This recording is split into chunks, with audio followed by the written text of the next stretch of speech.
О безопасности беспокоятся и сотрудники полиции в Нерюнгри. На улицах города прошла акция «Осторожно, мошенники», где нерюнгринцам рассказали о самых распространенных схемах злоумышленников.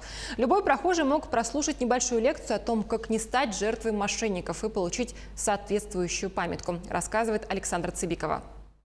16 мая сотрудники полиции отдела МВД России по Нерюнгринскому району при участии членов общественного совета и учащихся Южно-Якутского технологического колледжа вышли на улицы города с целью профилактики дистанционных мошенничеств среди горожан.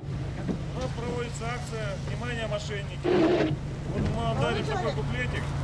Познакомиться, чтобы впредь не попадаться на уловки.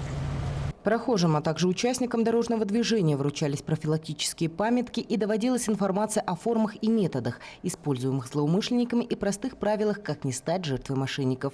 Помимо этого, профилактические листовки были развешаны в торговых центрах, в общественных местах и на подъездах жилых домов, а также разложены в почтовые ящики жильцов. На данный момент возбуждено 19 уголовных дел первой группы и 22 уголовных дела второй группы.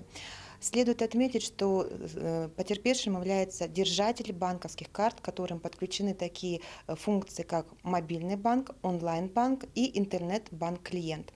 И при осуществлении покупок либо приобретения товаров путем интернет-сетей быть предельно бдительными. Напомним еще раз правила личной финансовой безопасности. Ни при каких обстоятельствах не сообщайте третьим лицам свои паспортные данные, номера принадлежащих вам банковских карт и счетов, любые пароли, пин-коды и иную конфиденциальную информацию. И не производите никаких финансовых операций под диктовку неизвестных вам лиц. Александра Цыбикова, Захар Головин, Вадим Барашков, Нерюнгри.